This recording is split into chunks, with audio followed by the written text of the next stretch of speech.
Okay, let's do it. Yeah, we really need to do this. Okay. The Margis? Margas. Margas. Margas.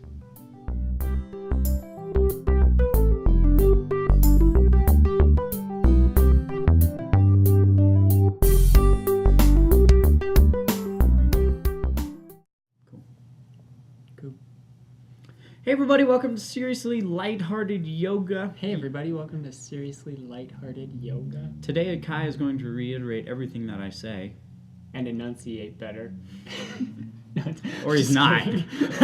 You're already not doing what we were saying you were doing. Anyway, yesterday we gave you a brief introduction of the Margis. Margas. Margas. Dang, I did it again. Margas. As it turns Can't out, it's going to be okay. I tried, but it's impossible. Anyway, so we're going to talk about the first one. Or is it completely possible and you were perfect in that moment? Who knows? Anyways, we're going to talk about the first Marga. So guys, the first one, we'll talk about Karma Yoga today. If you remember, the Margas were the 4 different paths in yoga that had sort of a different perspective on what the end goal of yoga was, a sort of a different set of practices, and then also slightly different premises. But all 4 of them, remember, as we said, make a pyramid. So each corner is part of the same base that is yoga, and everybody has, in some proportion, all 4 of these. That being said, the first one that we're going to talk about, Karma Yoga, is what is seen as the yoga of action or service. And the premise of this style or this path in yoga is kind of like what we think of as volunteer work. It's action for others and kind of releasing your own attachment to the results of the action that you do. And again, like I said, it's a lot like volunteer work. That would be the premise of it. And then the practices are, again, like things that help others, but may or may not benefit you. Again, you are not attached to the action when you're performing karma yoga well.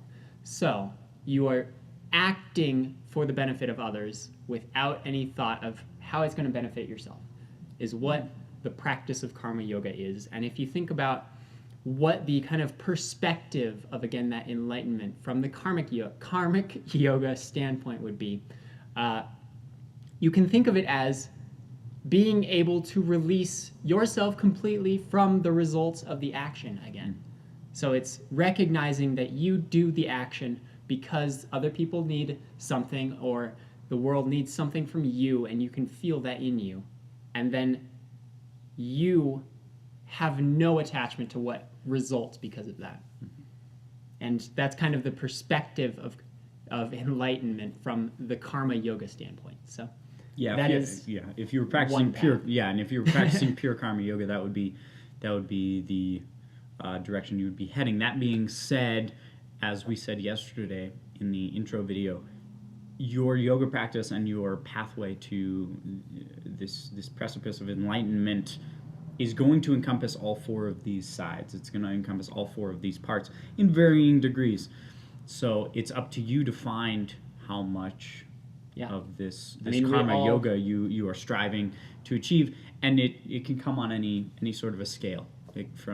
We all do some sort of action at some point. You can't renounce action completely ever. So you're never released from karma yoga in that sense. Yeah, for sure. And we say that anybody's gonna have an element of karma yoga if you've ever held a door open for somebody, if you've ever it's helped literally at a soup like kitchen, the fact if that you've you could be sitting in the Himalayas meditating for the rest of your life, and it's still a choice to act in a certain way.